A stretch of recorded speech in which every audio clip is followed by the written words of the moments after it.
Hello friends, नमस्कार दोस्तों। Knowledge for life group में आपका हार्दिक स्वागत है, वेलकम। तो दोस्तों, क्लास 12th का एक फिर से हम इंटरेस्टिंग और सिंपल सा टॉपिक लेके आए हैं। थोड़ा सा लेंदी है लेकिन अच्छा है। किसी प्रकार का कोई कन्फ्यूजन आपको इन फ्यूचर में नहीं होगा इस टॉपिक से संबंधित। टॉपिक का नाम है दोस्तों विद्युत द्विध्रुव के कारण विद्युत विभव। तो यहाँ हम दोस्तों इस चैप्टर में अलग अलग क्वांटिटीज़ ले रहे हैं और उनके लिए विद्युत विभव, इलेक्ट्रिक पोटेंशियल, अलग अलग राशियों के लिए हम इलेक्ट्रिक पोटेंशियल, अलग अलग अपरेटस के लिए, अलग अलग सिस्टम के लिए हम विद्युत विभव, इलेक्ट्रिक पोटेंशियल मेज़र करेंगे। तो electric potential due to electric dipole, ठीक है। तो इसमें कुछ जो मैथमेटिकल टर्म्स काम में आएंगी और कुछ थोड़ी बहुत थ्योरेटिकल जो बातें हैं वो काम में आएंगी। वो दोस्तों आप प्रीवियस वीडियो जो अब तक जो पढ़ाया जा चुका है वो यदि आप क्लियर कर लेते हैं, जैसे इससे पहले वाला जो टॉपिक पढ़ा था वो पढ़ा था दोस्तों आपने बिंदु आवेश के लिए विद्युत विभव या बिंदु आवेश के कारण विद्युत विभव। तो electric potential due two point charge. तो वो जो आंसर था V = KQ यानी 1/4πε0 Q/R, ठीक है। तो KQ/R, तो वो हम फॉर्मूला यहाँ यूज में लेंगे और उससे इलेक्ट्रिक पोटेंशियल हम मेज़र करते हैं। तो काफ़ी हद तक डायग्राम जो है वो आप ध्यान रखें। इसके लिए दोस्तों हम ये एक डाइपोल ले लेते हैं। डाइपोल आपको क्लियर किया जा चुका है प्रीवियस चैप्टर में और प्रीवियस वीडियोस में। तो दोस्तों ये डाइपोल है और ये डाइपोल आप जानते हो 2 चार्जेज हैं सेम मैग्नीट्यूड और अपोजिट नेचर के, इनसे मिलकर बना होता है और इनके जो बीच की डिस्टेंस है डाइपोल की वो हम ले लेते हैं 2a। ये AB एक आपके डाइपोल है, ठीक है। डाइपोल की जो AB लाइन है वो इसकी अक्षीय होती है और जो AB जो अक्षीय लाइन है, अक्षीय रेखा है, इसके परपेंडिकुलर जो लाइन है, ठीक है। और जो इसके मिड पॉइंट मध्य बिंदु से होकर गुजरे, लंबवत जो रेखा है जो मध्य बिंदु से होकर गुजरे, वो इसकी इक्वेटोरियल लाइन कहलाती है यानी निरक्ष। तो यहाँ हम दोस्तों अलग से भी ये टॉपिक ले सकते थे, जैसे प्रीवियस वीडियोस में आपने क्लियर किया होगा कि द्विध्रुव के अक्ष के लिए और निरक्ष के लिए विद्युत क्षेत्र यानी इलेक्ट्रिक फील्ड मेजर किया था एक्सियल और इक्वेटोरियल पर। यहाँ हम दोस्तों एक साथ ही मेजर कर रहे हैं, थीटा के फॉर्म में आंसर ले लेंगे और वो थीटा 0 और 90 के द्वारा हम एक्सियल और इक्वेटोरियल, अक्षीय और निरक्षीय बिंदु ले लेते हैं। तो ये इसका मिड पॉइंट है मान लीजिए, और यहाँ से न तो हम अक्ष पे और न ही हम निरक्ष पे, इसके बीच में यहाँ कोई पॉइंट P ले लेते हैं और ये वाला जो एंगल है दोस्तों ये मान लीजिए आपके थीटा एंगल है। तो थीटा एंगल वही O पॉइंट से, और दोस्तों कितनी दूरी है ये R डिस्टेंस है। तो R डिस्टेंस पर पॉइंट P है, इस पॉइंट P पर हम इलेक्ट्रिक पोटेंशियल को मेज़र करेंगे। तो इस पॉइंट P पर इलेक्ट्रिक पोटेंशियल को मेज़र करने के लिए प्लस Q से यूँ, ये जो प्लस Q है दोस्तों, इससे ये जो डिस्टेंस है ये मान लीजिए R1 है, ठीक है। ये कौन सी है? R1 डिस्टेंस है। और ये जो माइनस Q से जो डिस्टेंस है दोस्तों वो आपके हो जाएगी ये वाली जो डिस्टेंस है। थोड़ा सा हम इसको इधर ले लेते हैं, इजीली समझ में आ जाएगा, कोई प्रॉब्लम नहीं है, ठीक है। और ये वाली जो डिस्टेंस है दोस्तों ये है R2, ये है R2। तो ये वाली जो डिस्टेंस है बीच वाली वो तो R है, ऊपर वाली जो डिस्टेंस है वो है R2 यानी माइनस Q चार्ज से, और प्लस Q से है वो है दोस्तों R1, वो है R1, क्लियर। और इस पॉइंट P पर हम लेना चाहें तो एक टेस्टिंग चार्ज Q0 ले लेते हैं। तो आई थिंक आपको ये क्लियर हो गया होगा डायग्राम इजीली। और इसी को ही हम यदि लिखना चाहें तो लिख सकते हो, हिंदी में लिख लीजिए, इंग्लिश में लिख लीजिए, जो भी आपको अच्छा लगे।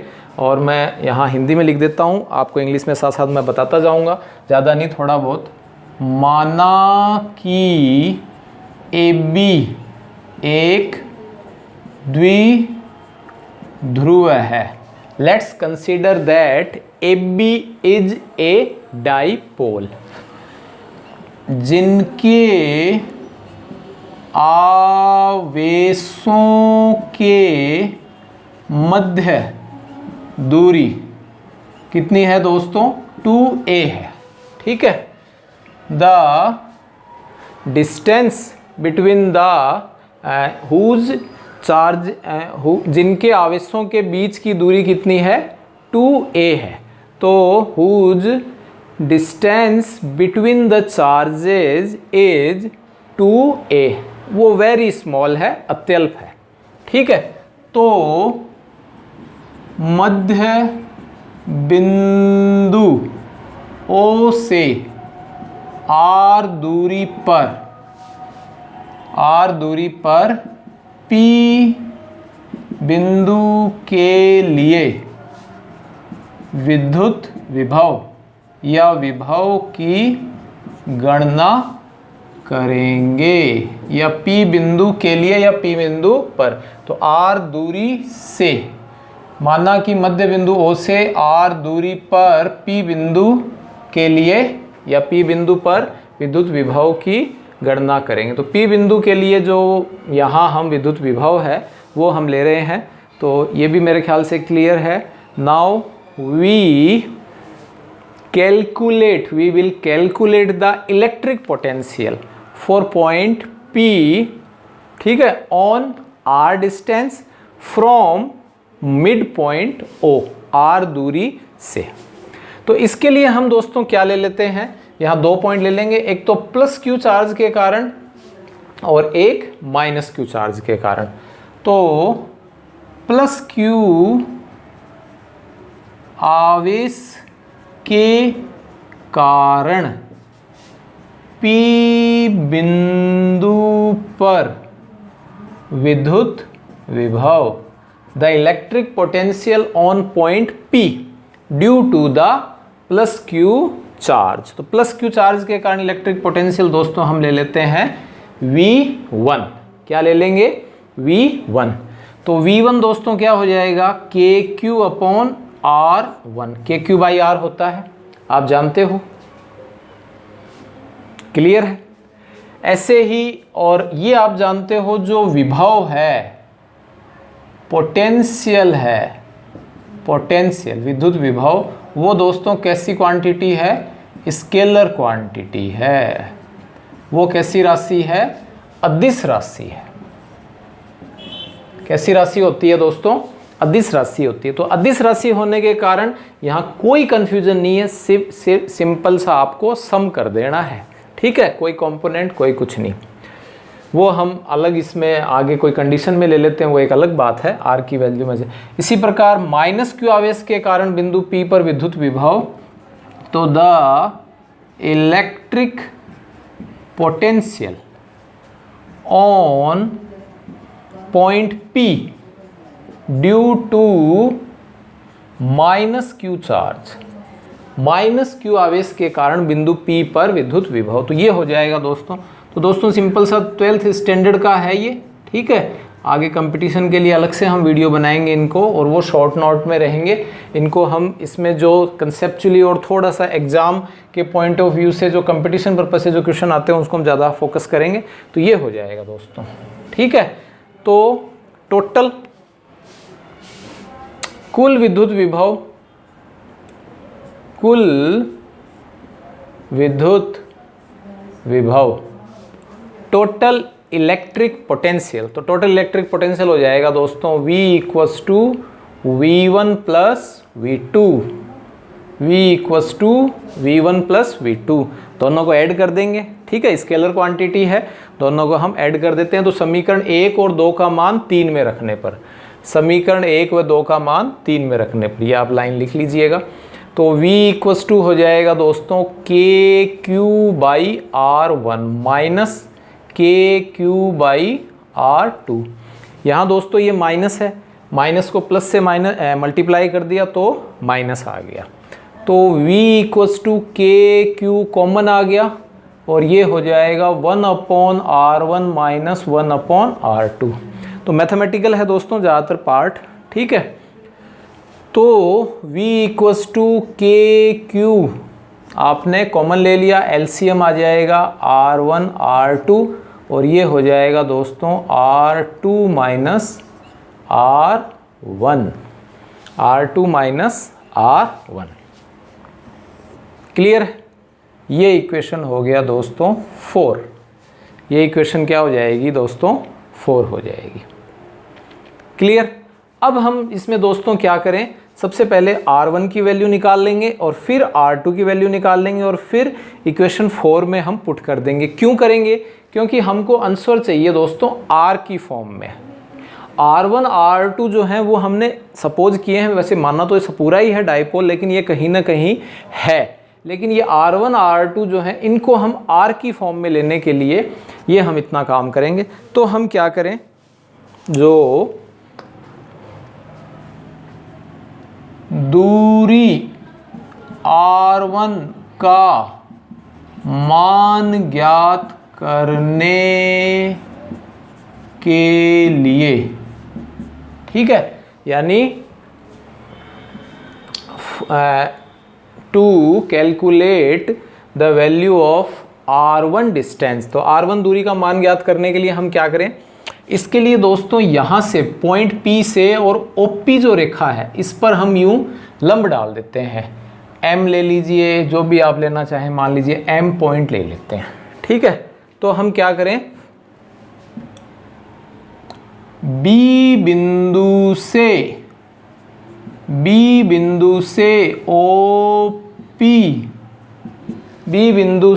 OP रेखा पर क्या करेंगे, BM लंब डालते हैं, BM या MB लंब डालते हैं, ठीक है। Now we apply the normal और परपेंडिकुलर ऑफ BM, ठीक है। कौन सा लंब डालते हैं, BM फ्रॉम पॉइंट B, कौन सी रेखा पर, ऑन OP लाइन, ठीक है। तो now we apply the perpendicular, now we apply the normal BM और किस पे, from distance P point on OP line. तो दोस्तों क्या होगा, इसमें हम ये एज्यूम कर लेते हैं कि ये जो M पॉइंट है और ये जो OM जो है वो थोड़ी सी एक्स्ट्रा डिस्टेंस है कंपेयर टू ये MB और BP, यानी ये जो MP है दोस्तों वो लगभग बराबर हो जाती है। थोड़ा सा इनको हम यूं मोड़ देते हैं, ठीक है, ऑलमोस्ट इक्वल है। MP वो किसके इक्वल हो गई दोस्तों, BP के, और BP जो है वो इक्वल है ऑलरेडी किसके, R के। किसके इक्वल है, R के। तो यहाँ हम क्या करेंगे, जो OP लाइन है, OP लाइन वो डिवाइडेड इनटू 2 पार्ट, 2 भागों में विभक्त हो गई। कौन कौन सी, वो हो गई OM plus MP, OM plus MP। तो OP क्या है दोस्तों, R। OM आपको क्लियर नहीं है, यहाँ हम क्लियर कर देते हैं, चलो साथ साथ। इसके लिए ट्राइंगल ले लेते हैं और ये वाली डिस्टेंस आपको पता है दोस्तों कितनी है, A है। तो ये हम ले लेंगे ट्राइंगल OMB से। इसमें आप ये याद रखें, थीटा जो है, थीटा के सामने वाली भुजा आप जानते हो दोस्तों लंब होती है और ये 90 डिग्री है, तो ये वाली जो भुजा है ये आपके बेस हो गई, ये परपेंडिकुलर, ये हाइपोटेनस। तो यहाँ आपको क्या मेज़र करना है दोस्तों, OM। OM यानी आधार। आधार के लिए हम बेस के लिए हम ले लेते हैं cos थीटा। तो cos थीटा हो जाएगी आधार बटे कर्ण। कर्ण हो गई ये वाली OB, ठीक है, यानी बेस अपॉन हाइपोटेनस। तो OM इक्वल्स टू हो जाएगा OB cos थीटा। तो OM हो गया OB। OB कितना है दोस्तों, A, तो ये हो गया A cos थीटा। तो ये वाली वैल्यू हम यहाँ रख देते हैं। इक्वेशन बनाना चाहें तो ठीक है, अदरवाइज न बनाएं तो ऐसे भी लग सकते हैं। इक्वेशन 6 की वैल्यू हम 5 में लिख देते हैं। तो ये हो गया A cos theta plus MP कितना है दोस्तों, R1 है। MP कितना है, R1 है। अब हम क्या करें, हमको R1 की वैल्यू निकालनी है। तो R1 इक्वल्स टू हो जाएगा, इसको हम ट्रांसफ़र कर देते हैं। तो R minus A cos theta, equation 7 आ जाएगी। इक्वेशन 7 क्लियर है। तो इस तरह से हमने क्या कर लिया, R1 की वैल्यू मेज़र कर ली। अब हम R2 की वैल्यू मेज़र करते हैं। तो क्या करेंगे, इसमें दोस्तों दो तरीके होते हैं R2 के लिए। यहाँ से भी परपेंडिकुलर कर लेते हैं, अदरवाइज थोड़ा सा हम इसको आगे की ओर बढ़ा देते हैं। यूँ ये माइनस की इधर लिख लेते हैं, ठीक है, लिखा हुआ है, मिटाया नहीं है, वही है। तो वही सारी की सारी बात, दूरी R2 का मान ज्ञात करने के लिए for calculate the distance R2 क्या करें, OP रेखा को बढ़ाकर, थोड़ा सा बढ़ा दिया दोस्तों, और A कौन सा लंब डाल दिया, AN। कौन सा लंब डाल दिया दोस्तों, AN लंब डालते हैं, ठीक है। तो इसमें हम क्या करेंगे, to calculate, for calculate the value of distance R2 we extend the OP line, then apply to AN perpendicular या AN normal, वो हम लंब डाल देते हैं। तो डालेंगे, अप्लाई करेंगे, तो फिर दोस्तों हम क्या होगा, इसके ऊपर या एक तरह से अपोज कर देते हैं। तो ये N पॉइंट हो गया। तो ये जो NOP रेखा थी थोड़ी सी बढ़ गई, और ये कितनी हो गई दोस्तों, NP हो गई। और वो जो NP है, वो NP ऑलमोस्ट इक्वल हो जाती है AP के, और AP किसके इक्वल है दोस्तों, R2 के। NP ऑलमोस्ट इक्वल है AP के, और AP पहले से किसके इक्वल है, R2 के। तो ये इधर वाला लिख लिया दोस्तों, मिटा देता हूँ मैं, ठीक है।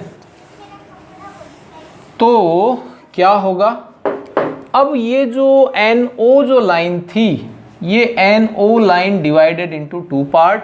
एक तो है NO नहीं NP, तो NP हो जाएगा NO प्लस OP, क्योंकि आपको OP भी लेना है, R की फॉर्म में लेना है, इसीलिए इसको NO प्लस OP लिखा है। अब NP कितना है, AP यानी R2। NO आपको क्लियर नहीं है, अभी कर देते हैं, और OP आपको क्लियर है, वो है R। अब NO के लिए वही कर लेते हैं, ट्राइंगल ये ले लिया, ये वाला थीटा है, तो ये वाला कौन भी थीटा हो जाएगा। क्यों, आपस में क्या है, ये शीर्षाभिमुख एंगल हो जाते हैं, यानी आमने सामने के जो कोण है वो बराबर है, ठीक है। तो ये हो जाएगा ट्राइंगल ANO से। तो इसमें हम क्या ले लेंगे दोस्तों, वही थीटा के सामने वाली भुजा लंब, और ये है आधार, और ये है कर्ण। तो हमको आधार चाहिए, आधार चाहिए तो क्या आएगा, ये हो जाएगा दोस्तों वही cos थीटा NO ले रहे हो तो NO प्लस AO, ठीक है। और ये AO जो डिस्टेंस है, ये भी दोस्तों वही हो जाएगी जो इधर वाली है A। तो NO equals to AO into cos theta, यानी A कोस थीटा, ठीक है। तो ये इक्वेशन मान लीजिए दोस्तों 8 है, ये इक्वेशन 9 है, 9 की वैल्यू 8 में रख दीजिए, तो R2 इक्वल्स टू हो गया R प्लस ए कॉस थीटा। तो कहने का अर्थ ये है कि दोस्तों ये वाली जो R डिस्टेंस है ये बड़ी है, R1 छोटी है, तो R में R1 को मेज़र करने के लिए R में से ए माइनस कॉस थीटा माइनस कर दिया। और ये वाली जो डिस्टेंस है ये बड़ी है R से, तो इसलिए R2 को मेज़र करने के लिए R में ए कॉस थीटा ऐड कर दिया। सिंपल, ऐसे भी आप याद कर सकते हो, रट सकते हो। ठीक है, तो यहाँ हम दोस्तों अब क्या करें कि ये जो वैल्यू है मेज़र करनी है कौन कौन सी, एक तो इक्वेशन 4 वाली, क्यों, तो एक तो इक्वेशन कौन सी आई थी, ये आई है दोस्तों 10, ये 9 और ये 8, इक्वेशन 7 आई थी, है ना। तो समीकरण 7 से किसका मान R1 तथा ये कौन सी है दोस्तों, समीकरण 10 से R2 का मान किस में रख देते हैं दोस्तों, समीकरण 4 में रखने पर putting the value of equation 7 R1 value, ठीक है, R1 and from equation and R2 from equation, यानी putting the value of R1 from equation 7 and value R2 या distance R2 from equation 10 in equation 4। तो ये आ जाएगा V K 1/4πε0 Q और R2 दोस्तों ये है R plus A cos theta minus, और इक्वेशन 7 यहाँ आप देख सकते हो, आपको ध्यान है तो अच्छी बात है, R माइनस ए कोस थीटा होती है और अपॉन में है R माइनस ए कोस थीटा और ये है R plus A cos theta. ठीक है दोस्तों, अब बस मैथमेटिक्स है थोड़ी और कुछ नहीं है, सिंपल सी R plus A cos theta minus R, minus को ये प्लस से मल्टीप्लाई करिए, माइनस को माइनस से किया तो plus A cos theta upon R square A minus B, A plus B ये होता है फॉर्मूला आपके A square minus B square का होता है, तो ये हो जाएगा A square cos square theta. ठीक है, R से R कैंसिल हो गया, ये क्लियर है मेरे ख्याल से दोस्तों, ए स्क्वायर माइनस बी स्क्वायर। अब तो ये आ जाता है V इक्वल्स टू के क्यू इंटू ए कोस थीटा आ गया 2a कोस थीटा अपॉन हो गया R square minus A square cos square theta. और आप जानते हो दोस्तों, डाइपोल का कोई भी आंसर हो उसमें डाइपोल मोमेंट यानी द्विध्रुव आघूर्ण जरूर आता है। द्विध्रुव आघूर्ण होता है P equals to Q into 2a, इसको हम कह देते हैं डाइपोल मोमेंट, द्विध्रुव आघूर्ण।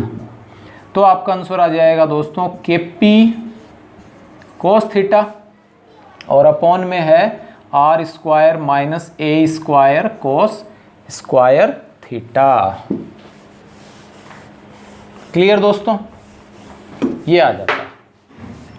अब इसमें हम आगे क्या करेंगे कि ये जो R है, इस R की वैल्यू दोस्तों ज़्यादा है और ये जो A वाली जो डिस्टेंस है ये दोस्तों काफ़ी कम होती है आर्मस्ट्रॉन्ग में या माइक्रो में, ठीक है, या नैनो में। तो R जो है वो वैल्यू A से ज़्यादा है और R की वैल्यू दोस्तों कोस थीटा से भी ज़्यादा होती है, इसीलिए R square is greater than A square cos square theta. ठीक है, तो ये वाली वैल्यू बहुत कम है, नेग्लिजिबल है, फिजिक्स में हम जो नेग्लिजिबल है उसको छोड़ देते हैं। तो R square minus A square cos square theta almost equal हो जाएगी R स्क्वायर के। क्लियर, तो दोस्तों ये V जो है वो आ जाएगा के P cos theta upon R square, ये आंसर आ जाएगा V इक्वल्स टू के P cos theta upon R square, क्योंकि इसको हमने नेग्लिजिबल कर लिया, ठीक है, और ये आर स्क्वायर के ही इक्वल ले लिया। अब इसमें हम दोस्तों दो कंडीशन ले लेते हैं। एक तो ले लेते हैं अक्ष पर यानी ऑन अक्सियल, तो v अक्ष पे क्या आ जाएगा, थीटा इक्वल्स टू 0, तो cos 0 की वैल्यू 1, यानी ये जो पॉइंट P है ये यहाँ आ गया इसके ऊपर, तो cos 0 की वैल्यू 1, तो ये आ गया kp अपॉन आर स्क्वायर, जो कि कैसी वैल्यू आ जाती है दोस्तों, मैक्सिमम आ जाएगी, जो कि कैसी आ जाएगी, मैक्सिमम आ जाएगी। ठीक है, क्लियर है, ये वाली आ जाएगी मैक्सिमम। इसी प्रकार दूसरी कंडीशन ले लीजिए। दूसरी कंडीशन में हम ले लेते हैं निरक्ष पे ऑन इक्वेटोरियल, तो इक्वेटोरियल पर हम क्या होगा, थीटा इक्वल्स टू, जानते हो आप, इस पॉइंट को यहाँ लाना पड़ेगा जो परपेंडिकुलर लाइन है, तो इस पॉइंट के ऊपर थीटा इक्वल्स टू 90, तो cos 90 की वैल्यू कितनी हो जाएगी दोस्तों, 0 हो जाएगी। ये वाली 0 हो गई तो ये पूरा ही पार्ट 0 हो जाएगा। ये इक्वेशन आपके कौन सा है, जो भी लास्ट है उसको आप लिख लेना, तो v इक्वल्स टू आ गया 0, तो ये वैल्यू हो गई दोस्तों 0 हो जाएगी। क्लियर। तो इससे आप यदि हम इसको कहीं ना कहीं cos थीटा को हटा के वेक्टर फॉर्म में लिखें, सदिश रूप में, तो v इक्वल्स टू आ जाएगा दोस्तों के P vector cross R vector, और r से मल्टीप्लाई कर दिया क्योंकि एक r ऊपर आ गया एक नीचे भी आ जाएगा, तो ये r क्यूब बन जाएगा, cos थीटा हट जाएगा, क्योंकि आप जानते हो अदिश गुणनफल होता है P R cos theta, r आया r नीचे आ गया वो कैंसिल हो गया, तो ये आ जाएगा। तो दोस्तों इसमें आपको ये क्लियर है कि ये जो पोटेंशियल है ये पोटेंशियल आर स्क्वायर के इन्वर्स है। एक बात, यदि P और cos थीटा हमने कांस्टेंट ले लिया, यानी पोटेंशियल जो इलेक्ट्रिक पोटेंशियल है वो डिस्टेंस पर डिपेंड करता है, डिस्टेंस कम हो ज़्यादा हो तो इस पे ये डिपेंड करेगा। क्लियर है, पॉज करके आप लिख सकते हो। हाँ तो दोस्तों एक तो आर स्क्वायर के इन्वर्स होता है, और एक साथ में आप देख रहे हो सेकंड पॉइंट जब इक्वेटोरियल पॉइंट ले रहे हैं, ठीक है, इक्वेटोरियल पॉइंट यानी निरक्ष रेखा के ऊपर जो E है उसकी वैल्यू 0 नहीं है, क्योंकि चार्ज हैं तो चार्ज के कारण इलेक्ट्रिक फील्ड तो है वहाँ, लेकिन इलेक्ट्रिक पोटेंशियल है वो 0 हो जाता है, यानी इलेक्ट्रिक फील्ड 0 नहीं है, इलेक्ट्रिक पोटेंशियल 0 है, तो इलेक्ट्रिक पोटेंशियल 0 है इसका मतलब इलेक्ट्रिक फील्ड भी यानी विद्युत क्षेत्र भी 0 हो, यह है ज़रूरी नहीं है। इसके साथ ही साथ आप देख रहे हो ये जो V है ये P पे भी डिपेंड कर रहा है, ठीक है, और इसके P के प्रोपोर्शनल है, और साथ ही साथ जो एंगल है P और R का यानी डायपोल मोमेंट और डिस्टेंस है इसके जो बीच का जो एंगल है cos थीटा उस पे भी डिपेंड होता है। तो आई होप दोस्तों ये क्लियर हो गया होगा। लगभग टॉपिक ज़्यादा मैथमेटिकल था, कुछ प्रीवियस जो फॉर्मूले थे उसको यूज में लिया होगा। सब्सक्राइब करें, शेयर करें ज़्यादा से ज़्यादा, ठीक है, और लाइक करें। Thanks for watching.